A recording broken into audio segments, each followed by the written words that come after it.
In a stunning claim, the IRGC announced it carried out a sixth wave of attacks in retaliation for the US and Israeli bombardment of Iran. The IRGC said it attacked 27 US bases in the Middle East, as well as the Israeli Tel Nof airbase, the Israeli Army's command headquarters at HaKirya in Tel Aviv, and a large defense industrial complex in the same city. The IRGC added that Iranian forces will implement a different and harsh step of revenge, with successive regrettable slaps. Remember, Iran launched yet another strike, targeting Dubai for the second consecutive day on March 1st. Multiple explosions were heard in the UAE's ultra-modern city, Dubai, as the IRGC expanded strikes across the Gulf in response to the killing of Iranian Supreme Leader Ayatollah Ali Khamenei. The Dubai media office said in a post on X that debris from intercepted drones fell in the courtyards of two homes in Dubai, resulting in 2 injuries. The injured have received the necessary medical care. Authorities also clarified that the sounds heard across the emirate resulted from successful interception operations. Reuters reported that Dubai's international airport and its landmark Burj Al Arab hotel sustained damage in an overnight Iranian attack. Dubai's media office said a concourse at Dubai International (DXB) sustained minor damage in an incident. 4 people were injured at the airport, the Emirates media office said early on Sunday. Reuters, citing aviation sources, reported that an Iranian attack damaged one of the terminals at Dubai International, one of the world's busiest travel hubs and a key gateway for tourism and trade in the Middle East. Debris from an Iranian drone also caused a minor fire on the outer facade of the iconic Burj Al Arab hotel. Dubai's media office further informed that debris from an aerial interception sparked a fire at one of the berths at Jebel Ali Port. The most dramatic strike was on Palm Jumeirah, the archipelago of artificial islands that defines Dubai. Burj Khalifa, the world's tallest building, was also evacuated after explosions echoed across the skyline. Residents reported windows shaking and missiles streaking overhead. According to reports, at least 5 key sites across Dubai reported hits in the Iranian missile strike on February 28th. The UAE Ministry of Defense confirmed that 137 Iranian ballistic missiles were detected. 132 were destroyed, while 5 fell into the sea. Of the 209 Iranian drones tracked, 195 were intercepted, with 14 landing within the country's land and waters, causing some collateral damage. The attacks came in waves. The fresh explosions mark a sharp escalation in the widening regional conflict, with Gulf nations bracing for further fallout as Iran vows to avenge Khamenei's killing.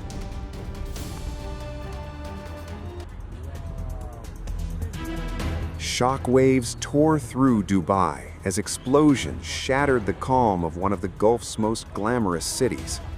2 witnesses told AFP news agency they heard a powerful blast and saw a plume of smoke rising from the famed man-made island, the Palm. One said thick black smoke was billowing from a hotel while ambulances raced toward the scene.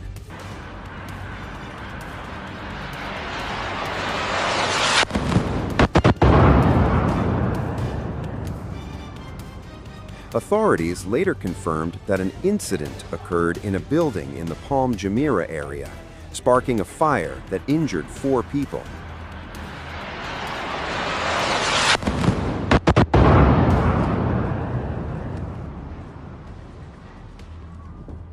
The Dubai media office said emergency response teams were deployed immediately and the site was secured.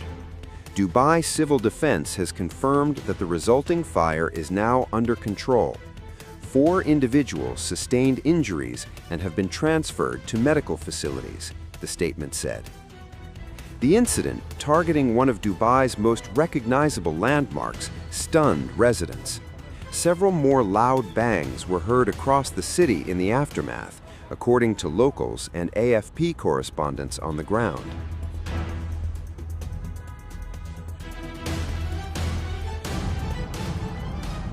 The dramatic scenes unfolded as Iran carried out retaliatory missile strikes across the oil-rich Gulf following joint U.S. and Israeli attacks across the Islamic Republic. What was long viewed as a haven of stability and luxury suddenly felt exposed.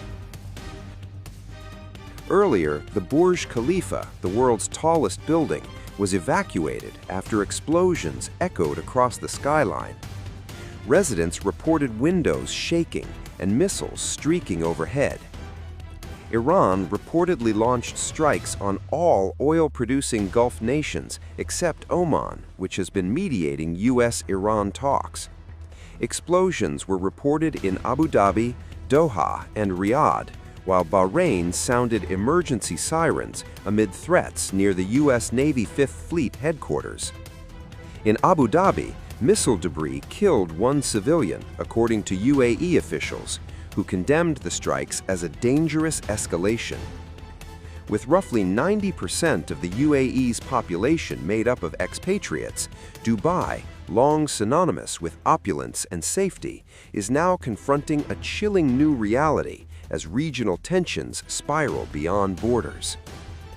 My worry is, given that the Iranian government is absolutely going to cling on for all that it's got, and we can see that today already, where they are really retaliating against US bases in the region and also attacking Israel, is that they're not going to give up easily. And so my worry is that we are at a much greater potential point for this to escalate into a wider regional war, because the countries where the US has military bases are also under attack now. And this is a really risky moment. And at the end of it, it's not clear that the Iranian people are going to have a better government. They are very likely to experience a lot of devastation and destruction, but it's not clear that this is actually going to be the step that leads to regime change in Iran. We've had 2 US air campaigns, one last summer saying that they want to end the Iranian nuclear program, which they haven't quite done, and now an air campaign that says that they want to effect regime change in Iran, where it's also uncertain whether they're going to manage that. But the result essentially is that it's beginning to look actually very dangerous to negotiate with the United States, because it seems that if the negotiation isn't going in the direction that the US wants, they might just bomb you. And I'm not sure that that's really a message that we want states around the world to internalize. If there is a continued air campaign in Iran, that also makes it harder for protests to actually take place, because if you are under bombardment, even if the strikes are trying to target certain military targets precisely, we have seen that there were explosions in Tehran, in part because the US government was trying to go for Iranian government buildings and so on. So there is always the risk of a lot of collateral damage and civilian danger. And so I think, we would probably need to see a stop or a break in the bombardment for protesters to actually come out in large numbers. The US and Israel have the same challenge that many would have in a war with an adversary that's very well equipped. The sides will have been hardened. The sides will have been hardened because they were expecting further Israeli and US attacks. And of course, some missile launchers are mobile, and so Iran is able to move them around, which means that you can't necessarily strike them exactly. And so this combination essentially of Iran in essence being ready for war, because it is something that has been such a feature over the last few years, just means that you can't necessarily say, okay, if we target, the following targets, Iran is definitely going to be militarily defeated. And as we've seen from Iran's retaliation this morning, they clearly still have a lot of missiles and a lot of firepower left. Even if they could technically do this on their own, they probably like that they are doing it together with an ally, and that they can say to their European allies and to their Pacific allies, look, Israel is acting exactly how we want our allies to act. They're standing shoulder to shoulder with us. They are supporting us militarily. They are providing intelligence here, and we're acting together.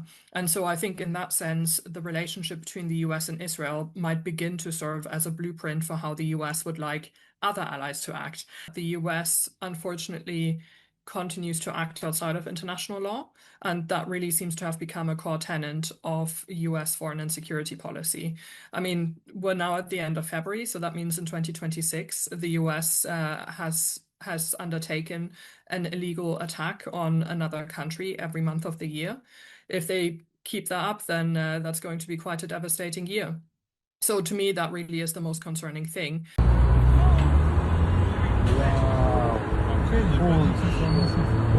Ouais, mais quand même, peut-être pas être coïncident.